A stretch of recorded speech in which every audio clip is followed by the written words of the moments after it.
सितंबर के अंत में 200 चीनी सैनिकों ने अरुणाचल प्रदेश के तवांग में घुसने का प्रयास किया था, जिसे भारतीय सेना ने विफल कर दिया था।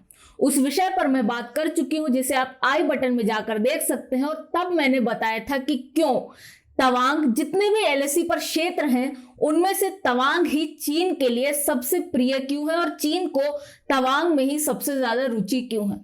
ऐसे में जब हम जानते हैं कि हमारा विपक्षी किसी विशेष क्षेत्र में विशेष रुचि ले रहा है, तो हमें भी उस क्षेत्र की सुरक्षा के लिए विशेष तैयारियां करनी होगी।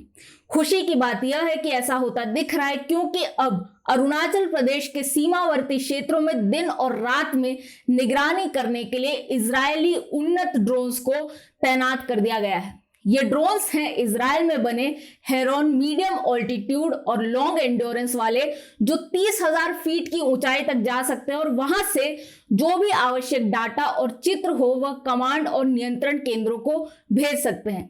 एक बार में ये ड्रोन 24 से 30 घंटे तक काम कर सकते हैं और वर्तमान में इन्हें इस तरह से तैनात किया गया है कि 24 घंटे एलएसी के पहाड़ी क्षेत्रों पर निगरानी की जा रही है। वैसे ध्यान दें तो पहली बार इस क्षेत्र में इन ड्रोन्स को 4-5 वर्ष पहले तैनात किया गया था, लेकिन उस समय निगरानी का एक पूरा तंत्र नहीं था और ये ड्रोन्स सिर्फ दृष्टि रख पाते थे और यदि इन्हें कुछ ऐसा दिखे जिस पर प्रतिक्रिया देनी है, उसकी क्षमता भारत के पास नहीं थी। लेकिन इसी वर्ष मार्च में असम के मिसामरी में एक स्थापना की गई एविएशन ब्रिगेड की, जो कि पूर्वी क्षेत्र के लिए उड्डयन ब्रिगेड है। और यहां पर ये ड्रोन्स ही नहीं बल्कि एडवांस लाइट हेलीकॉप्टर, जिसमें विशेषकर ALH रुद्रा है, जो कई सारे वेपन्स से लैस है। हालांकि किस प्रकार के शस्त्र इसमें लगाए गए उसकी जानकारी नहीं दी गई है, लेकिन यह वेपन सिस्टम इंटीग्रेटेड संस्करण है ALH रुद्रा का। इसके अलावा चीता हेलीकॉप्टर और लाइट कॉम्बैट हेलीकॉप्टर, इस तरह की अन्य तैनातियां और कुल 3 स्क्वाड्रन है इस ब्रिगेड में, जो इस क्षेत्र का रखरखाव कर रहे हैं।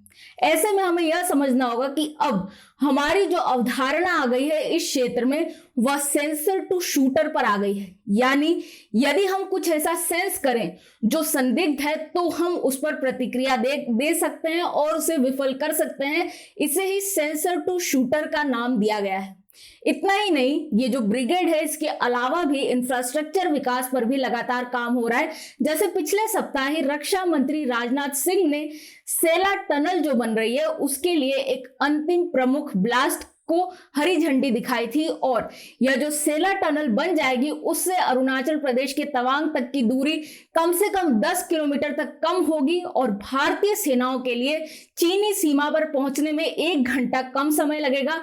साथ ही इससे सुनिश्चित हो सकेगा कि हर मौसम में भारतीय सेना इस रास्ते को तय कर सके। ऐसे में इंफ्रास्ट्रक्चर का बढ़ना भी हमारी सैन्य चौकियों को बल देगा। इसके अलावा कई सारी सैन्य चौकियों को भी अनुमति मिली है कि वे इस सीमा पर स्थापित हो सके। वहीं हमें यह भी समझना होगा कि चीन भी अपनी ओर से तैयारी कर रहा है।